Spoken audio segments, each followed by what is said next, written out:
What is up, everybody, and welcome to Real Talks Podcast. We're going to break down what it takes to live life on your terms through entrepreneurship, specifically real estate investing. So we're going to hit it hard, the good, the bad, and the real, because that climb, as any entrepreneur knows, is never smooth. My name is Mike Singletary. I'm your host. So let's get real.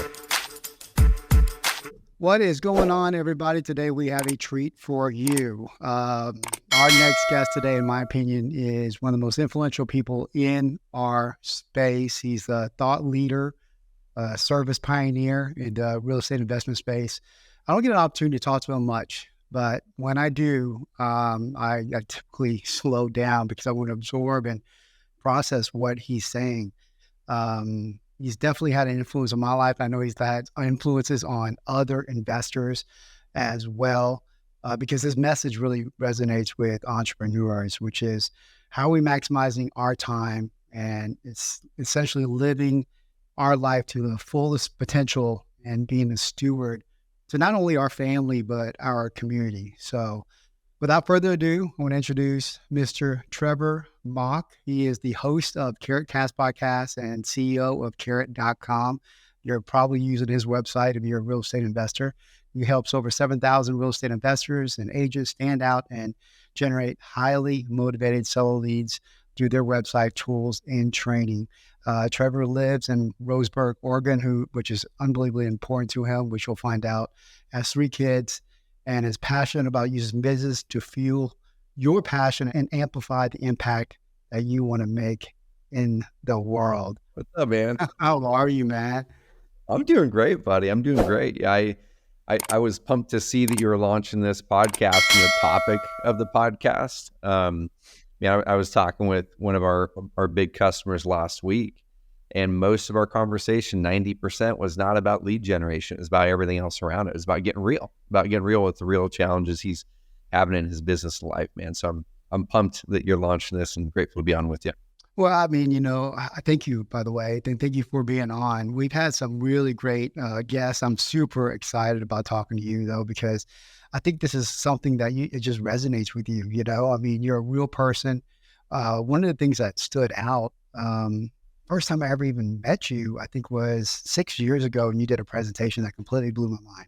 And not only mine, but everybody in the room. And essentially the presentation was about how are you really prioritizing your time and the rocks that you're paying attention. Are they really the real rocks?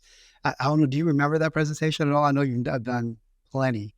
Dude, I'm trying to peg that specific one, but yeah, for me, that's kind of epitomized my journey probably the last 5 to 8 years, especially as an entrepreneur, is you start to realize when we start as an entrepreneur, we're going after some sort of money, right? We're trying to run away from something usually. We're running away from a job we don't like, an income ceiling, or a situation we don't like. And once we hit that initial bit of money, it might be 100 to 300K a year. That's where we start to go, man, like, am I prioritizing the right things? My back isn't against the wall from this thing I was running away from. Now, what do I run towards? So yeah, that topic, man. And since then, dude, I've teased out so many specifics. We can go into this today on like where the businesses break at the 3s and 10s, 100,000, the 300,000, a million, 3 million, 10 million, and what identity we need to adopt as the entrepreneur to get to the next stage. But then how do we make sure that we have momentum and energy in our lives and not just the business? Dude, that topic, passionate about it big time. Dude, I love that topic. And, as I've grown and as most people grow, that you have to evolve into something different as your business evolves, right? What is the biggest difference when you're saying those breaks between 100, 500, 1 million, moving forward? What do you see as a common denominator of what somebody has to become to elevate their business? I'll send you through my matrix, Mike, because the matrix I map out every single stage from, like I said, 100,000, 300,000, a million, 3 million, 10 million, 30. And there's a few things that have to change throughout. Now, I codified about 6 years ago. I was at the coffee shop across the street from my office. I was just sitting down and asking myself, why am I in business? Yes, there's the income side of it, but outside of the income side of it, once we get past that couple $100,000 a year, you have diminishing returns in every dollar that you earn on your happiness, right? I can tell you, that the clouds are not going to part, the angels are not going to sing when you hit the 100,000 a year. And then all of a sudden we hit the 100,000 a year, we go, I don't know, maybe it's like 500,000 a year. Maybe then life is going to change. You hit the 500,000 a year and you go, man, it doesn't really feel that much different. I don't have to look at the right side of the menu as much. I can just order what I want. I'm not really looking at the prices anymore. But then you go, I don't know, maybe it's like 1,000,000 a year. Maybe that's the number. You hit the 1,000,000 a year, clouds don't part, the angels don't sing. You're not measurably happier for most people. Then you go, maybe it's 1,000,000 a month. And I've hit all those phases. And I can tell you, it doesn't change. The money level doesn't change you. And so here's what happens, Mike. There's three things of it. For me, business exists to create freedom and impact. Okay, it's to create freedom for you as an entrepreneur and hopefully for your team and those around you too. And it's to drive an impact. Now, revenue is a really important part of that because without revenue, you can't buy back your time to get freedom, right? You can't go hire employees to delegate the things that drain your energy and drive the business forward. And without revenue, you can't make as much of an impact as you want. So when people say that business isn't about money, or they're like, oh yeah, I'm not in this for the money. I want to challenge y'all that I used to think the same thing. The business wasn't about money. I'm not in it for the money. Guys, I'm in it for the money. Now, why am I in it for the money? And it's probably weird hearing this for me because I realized over the years when I would say I'm not in this for the revenue, I was limiting my ability to buy back my time and have freedom and limiting my ability to impact. If I can have a business that does 10, 20, 30 million in revenue and it gives me freedom and it provides amazing opportunities for my team and I can make a greater impact, who am I to say it's not about the money? Heck yeah, it is, because money is just a tool to be able to go out there and drive impact. So I want to generate more money so that I can have more freedom and impact. But there's three things with freedom and impact. The first thing is we need to be pretty clear on our purpose, right? Like, why the heck are we doing this? And in my entrepreneur freedom formula, I probably could pop it up on screen or I can just talk through it. But in the entrepreneur freedom formula, there's these three circles that equal freedom and impact. You have purpose. Over here, you have consistent income or consistent profits, which is the business side of it. And then the next part is time and energy. When you take those three components together and you have purposeful work, you have a clear identity of who you want to step into that you're excited about and a business vision that unleashes that personal identity. And then you have a business strategy and a consistent business that cranks in the revenue to provide, for that vision. And then you have the revenue that then as you get busier in your business and create more income, you go, oh my gosh, I'm busy now. And I need to now use that revenue to buy back my time and invest in the things that give me more energy. It's this circle that keeps cranking, Mike, that you have clear vision, you're excited about it, you build a business strategy around it, you get it consistent, you get busy. Now I use that money to buy back my time so I can do more things that give me energy. And then I crank back around and then all of a sudden I'm like, okay, 3 years later, what's my new upgraded identity for myself? And what's the upgraded vision for the company to continue this forward? So those are the three things. And within each one of those, the purpose, consistent business, and time and energy, there's different things we have to do at each level. The identity for the person that's just starting out, they're wanting to start to be a real estate investor or whatever you want to do. You need to adopt the identity of a dreamer, right? If you have a job, you can probably remember, Mike, the moment that you decided you were going to get away from whatever it was you're trying to get away from, the job that you had, the income ceiling, you had to move from a person who was content with the status quo to a person who had a dream that required you to move out of the status quo. So that's the first identity shift, is we have to be a dreamer. The next one is once we get that 100,000 a year in revenue and we were like, hey, I had a dream and I started to figure out how to make it work. We have to move into that next identity. So are you doing a 3-year audit? Is that the time frame that you're looking at? Or are you doing it annual? Because I know you're really big on annual audits and annual, Yep. you know what I mean, planning and stuff like that. But I heard 3 years in there. It seems like that was an important time frame for you. Yeah, dude. I found this about 6 or 7 years ago, Mike, that when I was talking with a lot of entrepreneurs that had figured out how to make business or make money in their business, and I was looking at my own journey, it was usually about 3 to 4 years after they'd started the company, or every 3 to 4 years, where they would get to a spot where they would get distracted. They'd get a little bit burnt out, less excited about the business. And the reason for that, through that 3-year mark for me to refresh the vision, the 3 years, the vision, okay? The reason for that is it takes about 3 years where you've got this insanely exciting vision you've got on what you're running away from or what you're running towards. You build that out, and now you've got it operational and it's working. And now no longer does that clear vision that you had 3 years ago still propel you forward today. You have to refresh, or what I call refueling the vision, right? So let's say you had that vision to leave your job, and that was your purpose. I'm like, I want to leave the job so I can have more freedom.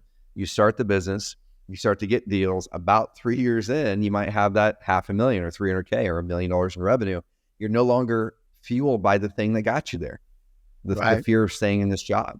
And so what happens is around that 3-year mark, I call it the 3-year turn and burn cycle. Around that 3-year mark, we start to get distracted. We go, man, I'm making some good money. Yeah, but I lost the energy around the business because now I'm not in the start mode. I'm in the maintenance mode, right? And so we go, I don't know, like I'm going to go start a coaching company, and I'm going to go start this. I'm going to go do this. I'm going to get distracted now. Or we end up quitting or sabotaging, because when we hit that level, 2 to 3 years in, we're probably at the next 3 or 10. We're at $1 million, and we're hitting that $1 million pain line, and we don't know how to grow through it. And business gets hard, and makes it so it's not as enjoyable. So yeah, the 3-year mark is critical for refueling the vision. And I would challenge everybody to every single year, pull up your personal vision, pull up your business vision. I can kind of talk through how I do personal vision, and it changed my life when I started 10 years ago. But you pull up that personal vision, pull up the business annually, review them. Are they still exciting you? Refresh them. And then every 3 years, you do a big audit of your business vision. Well, let's dive into that, man. How do you formulate your business and personal vision? Yeah. So the high level is this. I think most people, especially newer entrepreneurs, they do it backwards. And I know I did too at the start. We go, all right, I'm excited. I'm going to make my business goals. I'm going to make my business vision. They make their business goals. They make their business vision, which is just fine. But what happens is if we don't first create our personal vision and are insanely clear about what we want in our life and who we want to become, like the identity of the person we want to become, if we're not crazy clear about that first, and then build our business vision on top of that, you're going to end up building a business that takes you where it wants to go, right? Yeah. It's going to take you where it wants to go. You get 2, 3, 4 years into that company and you go, oh man, here's a new opportunity. I can make money here. And all of a sudden you get to a spot where you might start to despise your company. You go, this is not the business that I thought I wanted to build 5 years ago. How did I get I'm making good money, but man, I'm not enjoying it anymore. It's because that's the trap, right? A lot of investors fall into. Dude, because they're looking at it from, you're good, man. They're looking at it from the perspective of, I'm running away from this thing I don't like, and it's usually a job. And then once they're away from that job and they have the income, they don't then run towards something. And the towards something isn't a bigger number. And I think that's a trap people have, especially when you go to masterminds.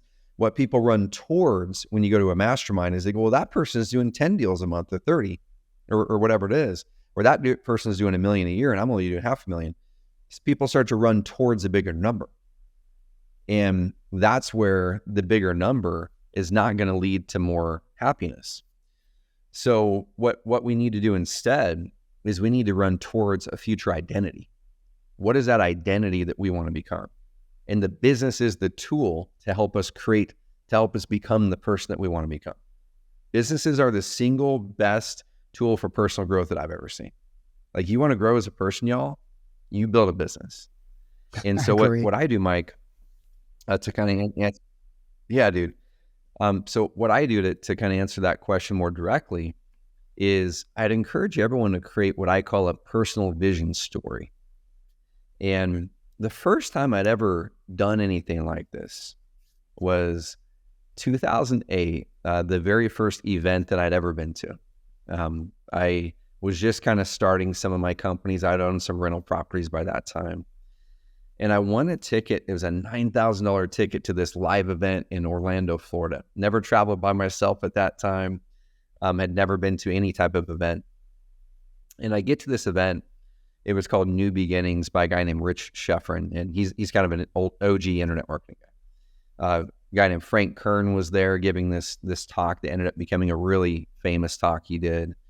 And a whole bunch of people, and 2 of them ended up becoming business partners of mine that I met at that event. The event changed my life. But Frank Kern got up in front of the crowd And Frank Kern's a marketer, but he started walking through how he changed his life. And I'll give you guys the cliff notes of it, is he walked through and showed us how he dramatically changed his life to earn more money, have more happiness and joy. And all he did was sit there and said, like, he wrote down what his ideal average day was. Ideal average day. Not like your dream day. If you love Metallica, it's not going and being a roadie with Metallica and partying. Like, it's not that day, right? Right. It's if you had to live this day. Yeah, exactly.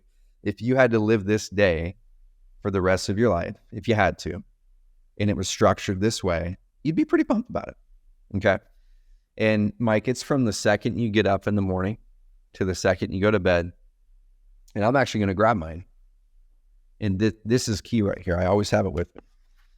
But I write it out in so excruciatingly clear detail that you can almost see this as a movie script. Okay, I do it 20 years out first, then I work it down to 10 years, and then I do 5. And this is why this is critical going 20, 10, 5. And I'll tell you here in a second. But you start with the 20 to break your limiting beliefs.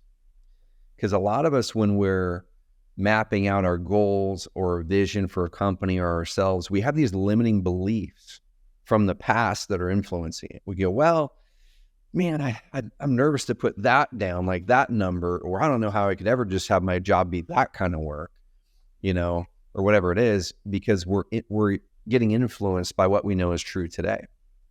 I want to have the 20-year completely break your limiting beliefs. Write down your dream day without any of the how. You don't have to know how to make it happen. You just have to write down what you want. And so I'm going to read off a little bit of it of my current one, if that's cool, just so people can see how detailed it is. So I'm going to read part of my 20-year vision story, guys, because this is key to build a business of freedom and impact that you love and just really lights you on fire. 20 years. I write down the year, I refresh this every single year. So 2042. I'm 60 years old and thriving. My wife, Carly, and I are more in love now than 20 years ago, and my clarity and trust in God are rock solid. I woke up at 6 a.m. like clockwork, full of energy, clear-minded, well-rested. I open my eyes to the most amazing view. It inspires me every morning, calms me, fills me with gratitude. The views of the sunrise, fresh, crisp air outside overlooking a big body of moving water with an amazing deck and porch with lush greenery just outside of our giant sliding glass door. High ceilings with lots of space and air. My wife wakes up around 6:30, which gives me a little bit of time with quietness and a really good way to start the day with intention. I drink a glass of water, grab a book, usually a Bible study or autobiography on an inspiring person. I read 10 pages. Then I write. 20 years straight writing daily has been a core habit that's brought me joy and a sense of peace and value. I start a pot of coffee in our spacious and airy kitchen, and Carly comes out, and we enjoy a cup together. Our house isn't huge, but big enough to have our parents, kids, their families there all at once comfortably. This is 7 pages long. I'm going to kind of pick some bits and pieces of it. Sure.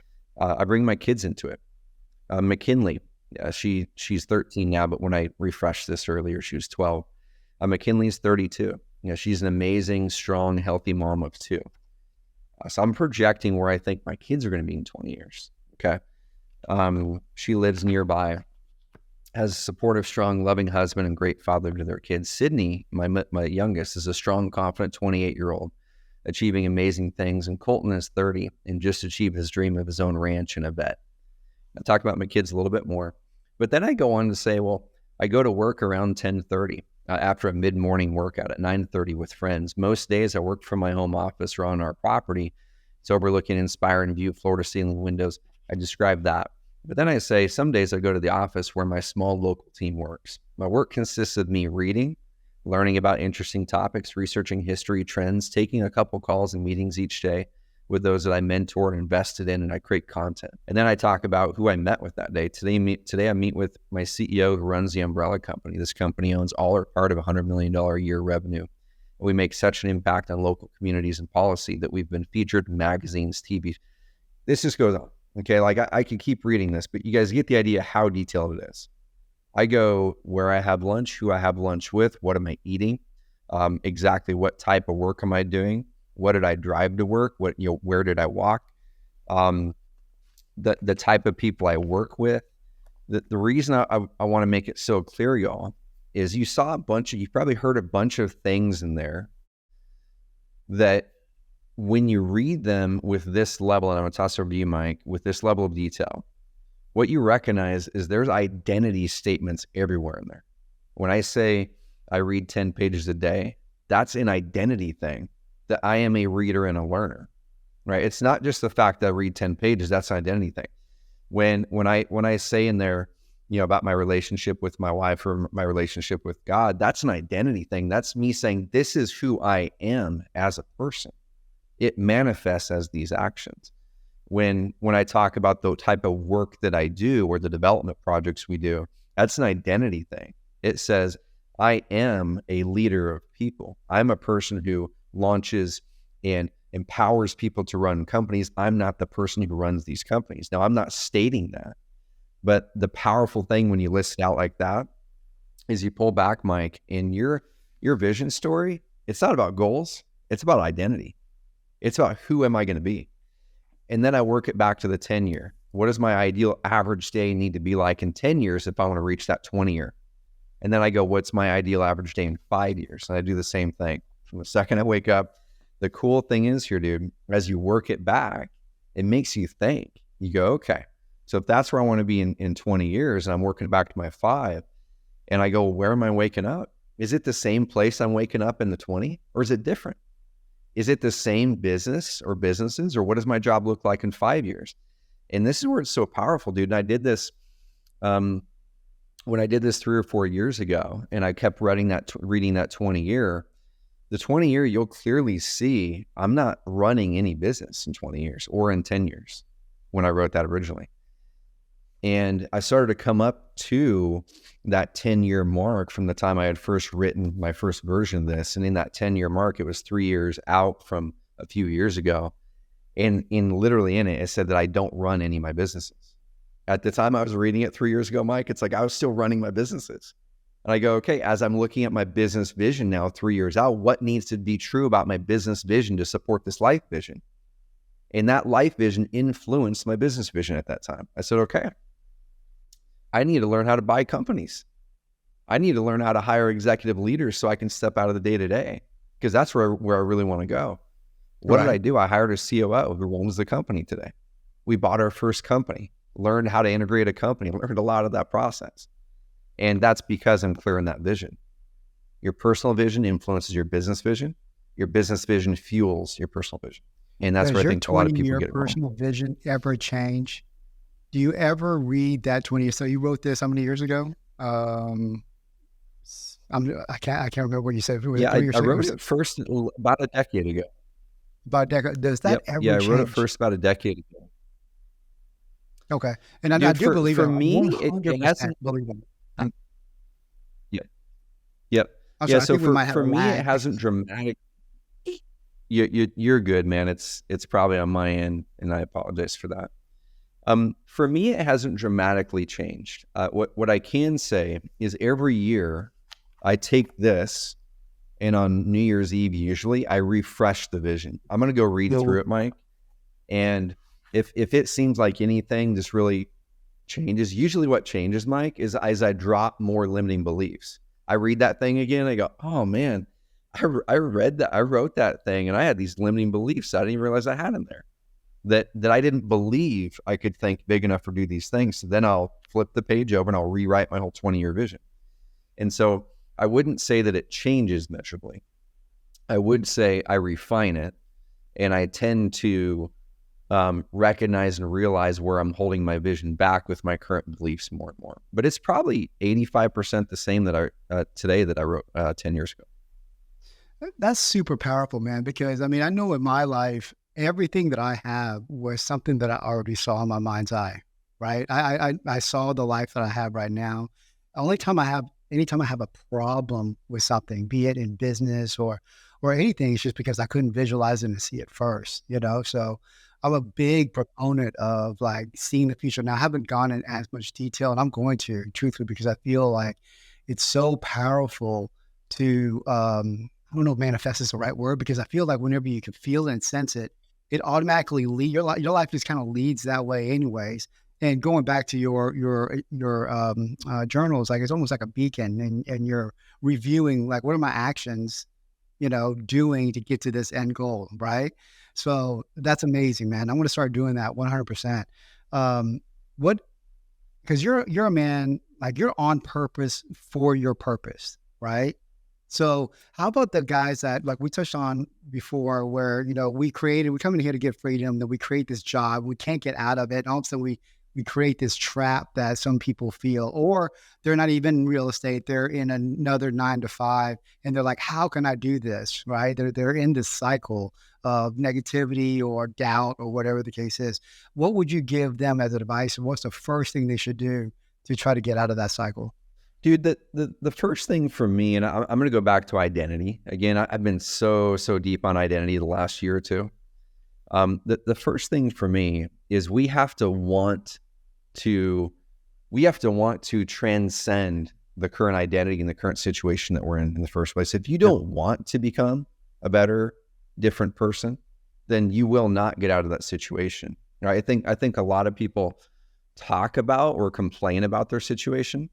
And we all know, Mike, it's like the things that we spend the most time doing, or if you look at your bank account, that'll show you what your priorities are. If you look at your calendar, that'll show what your priorities and dreams are. If you look at your thoughts and the way you communicate with people, are you complaining a lot, or are you casting vision and going out there? That's going to show you what your priorities are. And if you're casting vision out there, you're excited, you're dreaming, that to me shows that you want to move into the next right identity, your next version of you, the next greater version of you, right? If you're complaining all the time, you're not casting that vision. That to me tells me that you don't have a vision for a better version of yourself, and you're sitting in your current one. The more we talk about what we don't want, the more we'll get what we don't want, right? Yeah. And so, what I like to do is there's a few things in this process I have called the identity upgrade. And when we're really looking at freedom, so if someone's trapped in their business, right, let's say they're complaining about it or they want something new, there's really two types of freedom. There's freedom from, and there's freedom to, right? I want to get freedom from this business because it's trapping me, it's draining my energy. It's not anything like what I thought it was going to be. I'm looking in the mirror and I'm not excited to go to work, more days than I am. If that's the case, you want freedom from, right? But what we need to shift to in those moments, we need to shift to a mindset, ideally, from freedom from to freedom to thinking. Freedom from thinking is needs-based, right? It's like you look at Maslow's hierarchy of needs, Mike, and at the bottom is the basics, right? Food, water, shelter. Then up from that, it's safety. And then up from that, I think it's belonging. And then it goes up into self-actualization and some other things. So at the bottom of it, when we're in needs-based thinking, I need this, I need that. Once you get your food, water, shelter taken care of, right, then you move on to the next one and you go, well, shoot, let's say you have a house, you have water, you have food, but it's in a really dangerous neighborhood and you're having a family. That's going to be your motivation. That's going to drive you forward and get you excited to build your business because you want to move out of this situation to get your family safe. That's going to motivate you. Let's say you're in a safe area. You have food, water, shelter taken care of. You're in a safe area. Your family feels safe. You feel safe. Now you go into belonging, right? And you're like, oh man, I feel lonely. I'm an entrepreneur making some good money, talking with people all the time, but I feel lonely. I want to be able to, I want to have belonging, right? Where I'm going with this is once we cross those revenue thresholds where we can take care of all of our real needs, where a lot of us get depressed or a lot of us get in the spots where we feel stuck, is we don't give ourselves permission to move to freedom to thinking, which is want-based motivation. It's not need-based motivation. Because once you have your needs met and you're making $1 million a year, you don't have any more needs, dude. Like realistically, you don't have any more needs, right? And so until we shift our thinking to what do I truly want in this world and be okay with wanting more out of life, until we shift to want-based motivation, we're going to be stuck and we're not going to go anywhere. A want-based motivation is internal, need-based motivation is external, right? There's things outside of me that I don't like and I need to change these. Freedom to or want-based motivation is all about me. And not all about me, but it's internal. It's where do I see the possibilities going, right? Freedom from thinking is I want to escape something. Freedom to thinking is I want to move towards enjoyment, right? Freedom from thinking is self-motivated. Oh my gosh, I need to get these things. Freedom to thinking is service-based. How do I go serve more people, right? And so I'll kind of finish this little rant with this. isn't, if you're in that spot, y'all, where you're making good money, you're making 300K a year, a million a year, 1.2, you kind of feel stuck in that business. You feel like, man, I built this thing and it served me well, but now I wonder if there's something different that'll make me happier. What I'd challenge you to do is really deeply ask, what do I truly want more than anything else in this life? What do I truly want? And I'm not talking possessions. I'm not talking about the Ferrari. Having the Ferrari is cool. Get the Ferrari if that truly gives you joy. But if you're buying it for other people to feel belonging to a group, that won't give you joy. If you're buying it because you love the craft of the Ferrari and you just love sitting in that thing, get it, right? But what we need to say is, what do I want? What do I truly want? Not need. What do I truly want more than anything else in the world? And for me, Mike, as I moved through those numbers, the 100,000 a year, 100,000 a month, million a month type of a thing, I started to say, you know what? I want an amazing group of people that are, that's in my life in all the key areas of life. I want fellowship in my faith. I want fellowship in the way that I'm building my fitness. I want to do it with people and have fun. I want an amazing family relationship and to make the most amazing environment for my kids, to build confident kids who go out there and impact the world. I want to build an amazing business with great people that I love, like everything plus fellowship is part of my goal. Everything plus fellowship. And another one of my wants, I don't need to buy more real estate in Roseburg, Oregon, but I want to. Like, I want to keep buying more properties downtown, renovating them, getting amazing residential upstairs, because it creates great community. So when we look at the wants and we're really basing our business decisions on what do I need, I'd challenge you guys, once you ever needs taken care of, truly open up and say, what do I truly want, with no limits, and then go towards that. Yeah, that's powerful. I read your blog about the pumping farmer, and I thought that was very powerful as well. Because I mean, on the outside looking in, I mean, we're all human beings, so we all deal with something, right? And you started it out like on the outside looking in, it seemed like I had it all, and then you had to go through a process of elimination to really get what you really, really wanted. So if anybody's interested in that, go to trevormauch.com. We'll have the show links in there and read it. I thought that was really, really great, because as entrepreneurs, we have that. We'll just take on. And next thing you know, you're just like, oh my God, you know what I mean? You're kind of suffocated in the process, and the ability to step back and go, you know what fuels me? And let's water that more and let everything else die. Because I think for me personally, letting things die has always been the problem. You know what I mean? And I got to battle. Yeah. Dude, it's hard, right? And I'm going to loop what you just mentioned back to vision. And I want people to lock this into their brain. Vision drives every decision. Okay, vision drives every decision. And so if you're ever wondering, should I start this new company? Should I keep doing this thing? Should I not? I want you to pull back and say, well, what does my vision say? And once again, this is where people get stuck. Is I was talking with a really high level entrepreneur 2 weeks back. He's doing multiple millions a year in real estate. He's got his team dialed in. So if you look at that entrepreneur freedom formula, he's got a consistent business. He bought back his time and energy. He has a team. He's only working about 10 hours a week, doing about 1.3 million a year. But he doesn't have the purpose part nailed down. And so he keeps looking at the next income level as the thing that's going to unlock that joy. And he's realized it's not, right? And so what the conversation we were having last week, where he was really aiming to go, well, how do I get to 3 million, right? Maybe the more money is going to be the thing. I'm like, maybe it is, but what if it's not? I said, Marco, let's look at that. Okay, so let's say you hit 3 million. Great, I can map out a plan to help you get to 3 million. We can do that. There's a real path to that. It's in my entrepreneur freedom formula levels. I'll literally map out how to get to 3 million in your business. But I said, what does your vision say? Like, what will that help? How will that help you reach your personal life vision? And he goes, what do you mean? And I said, well, we've talked about your vision story. Have you written it yet? He goes, no, I haven't written it yet. I go, okay, well, that vision story is going to tell you what you need to do in your business. If you should grow it, if you shouldn't grow it, if you should add this thing or not. He was thinking about selling a bunch of his rental properties. And I'm like, I don't know. I can tell you structurally how to do it. And I can tell you structurally why it's smart or not. But I say, I can't answer that for you. Your vision answers that for you. So he went away and started to craft that vision right there on that call. I said, Marco, close your eyes, man. Look 3 years out.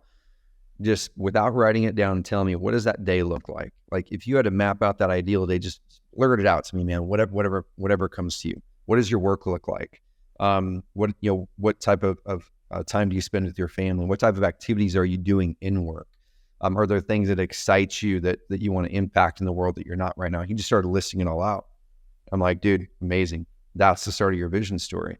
And I said, since you just said that, does that now tell you what you need to do in that decision? He goes, oh my gosh, way more clear. So the vision drives every decision, y'all. And when you're looking at the pumpkin plant analogy, like you mentioned, Mike, and asking, where do I trim or where do I step into it?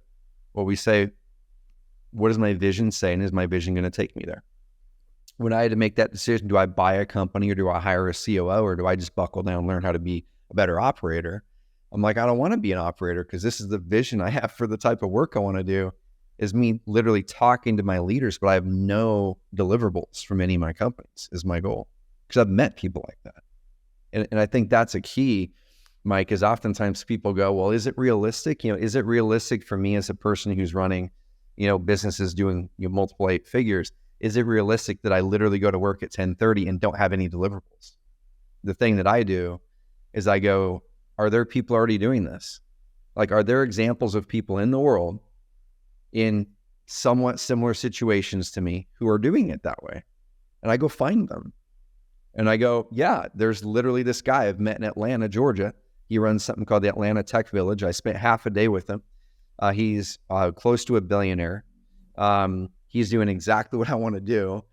And I'm like, yeah, that guy right there, David, like David's doing it. And I met this other guy, Dan Martell. He's been my coach for years. Dan's doing it. I go, sweet. All I got to do is get closer to them, figure out what identity traits they adopted to be able to do that. And I need to start to bake those identity traits into my own vision.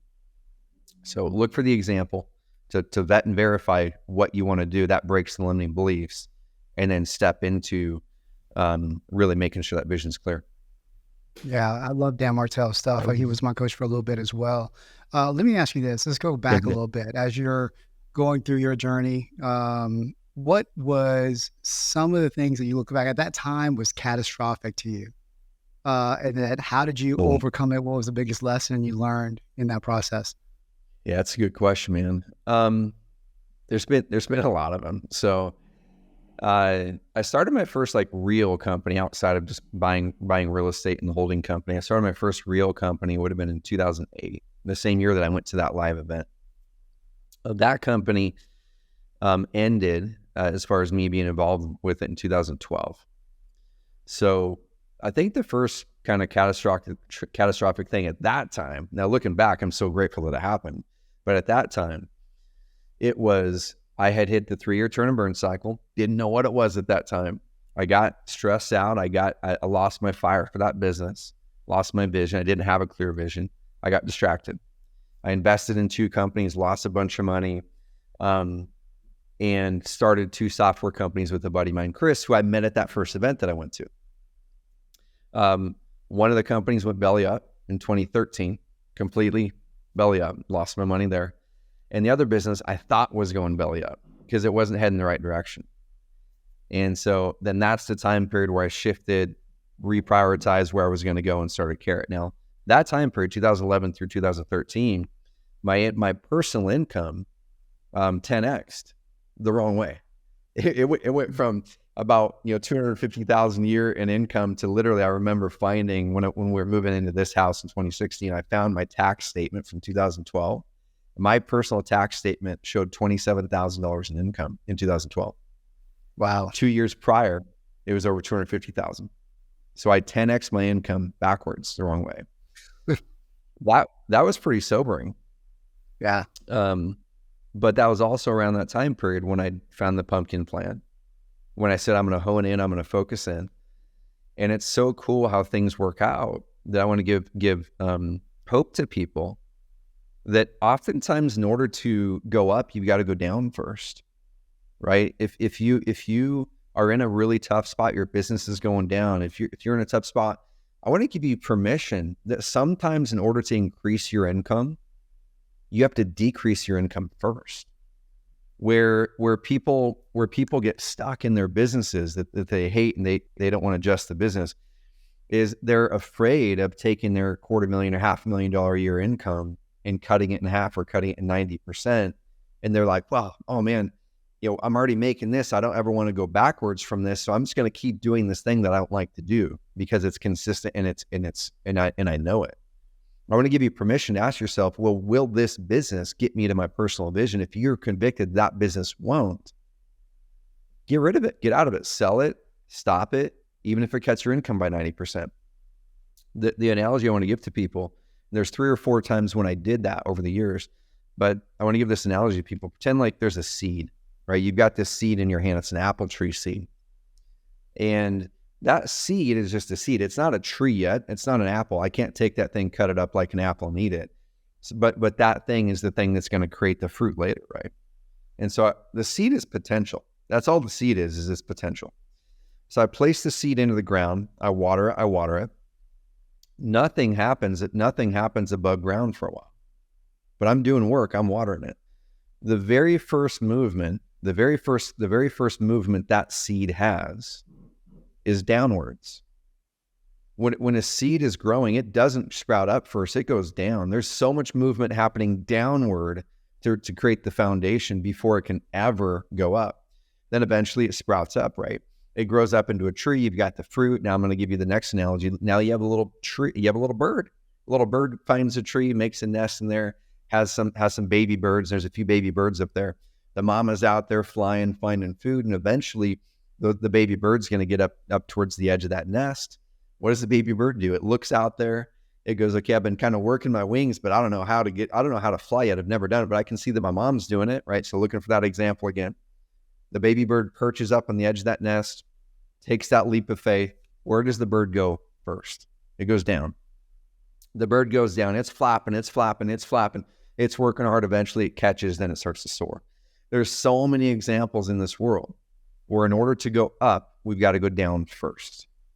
And so those are the lessons I've learned over the years. That was one in 2012. Another one was 2016 when I was a few years in the care. We were about $1 million a year at that time. And Mike, I didn't know how to work through people at that time very well. I had a team of 6 or 7, 8 people. I was working probably 80 to 100 hours a week. I enjoyed it, but I was getting wore out.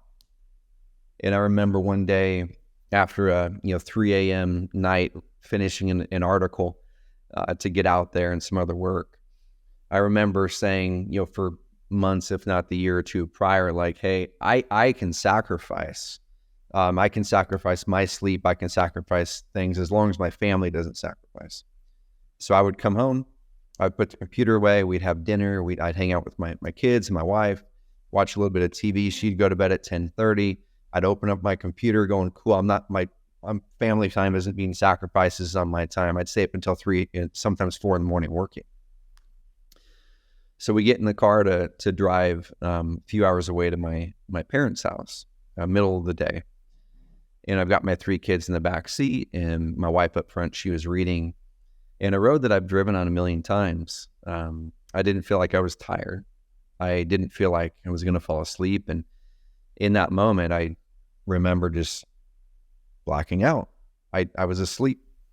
Wow. And then I wake up, and just like in a movie, we were up in the mountains, guardrail over there going 65 miles an hour. I wake up, heading towards a guardrail with a ravine on the other side. Woke up just in time to swerve, hit the guardrail. Wow. I just stopped dead cold in the middle of that highway. Didn't know what to say. My wife said, what happened? I said, I fell asleep. And I got out. I said, you've got to drive now. I didn't drive on another family trip for 6 months because I was afraid of falling asleep. And in that moment, Mike, I've made a decision. I'm not going to build this business off of the back of my own hours anymore. I've got to learn how to grow through people. So I was going to make the call. Do I dial that business back? Because I hit that $1 million pain line. I hit the $1 million pain line. I didn't know how to grow through other people. I didn't know how to hire managers. And there's a playbook at every one of those pain lines or those growth phases, 300K, $1 million. There's a playbook at each one of those. You have to delegate the right next thing in the right way. I didn't know how to do it. And it took me almost, killing my family, running them off the road to realize that I needed to learn how to grow through those pain lines. So I think that was the second Boy, one. what a But there powerful were several story, others. brother.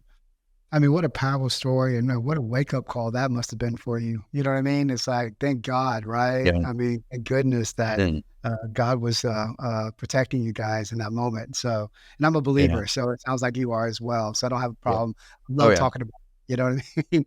Man, Awesome. I mean, I love dude, it's so powerful talking to you all the time. One of the biggest things I got from this is that you're always where you're supposed to be. You know what I mean?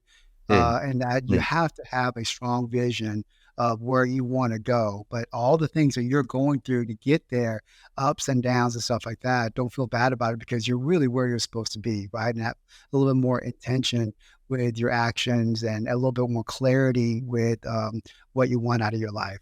Uh, Anything else that I missed that was a main point? Dude, no, I think to kind of round it out, I've got my levels document up here in front of me, the levels, from 0 to 100,000, 100,000, 300,000, 300 to a million, million, 3, 3, 10, 10, 30. I'll put those on my site somewhere. Right now, I have this from my personal coaching group called Epic, but I'll Yeah. put it up on my personal site, trevormauch.com. People can just go see it. MAUCH, trevormauch.com. Go find it over there. But the reason I'm bringing this up, Mike, is I want people to recognize that if we're wanting to grow in business and really move that towards having that business fuel our vision, know that at those 3s and 10s, things break, things get hard, right? And once I figured that out, Mike, that things are going to break and get hard, and there's just a few things you have to do and learn to move through each one of those pain lines to get to the next.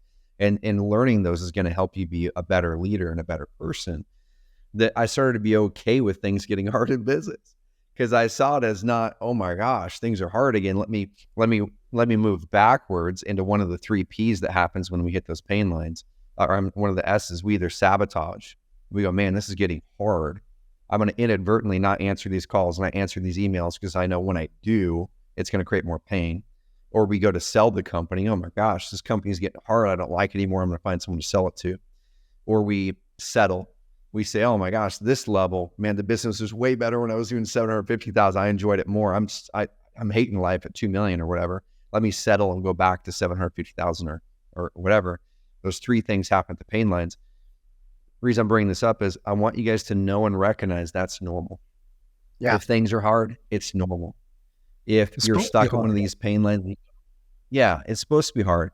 And it should give you an indicator to say, okay, things are hard. This is a cue for me to find the best way to now grow through this. What skill sets do I need to learn?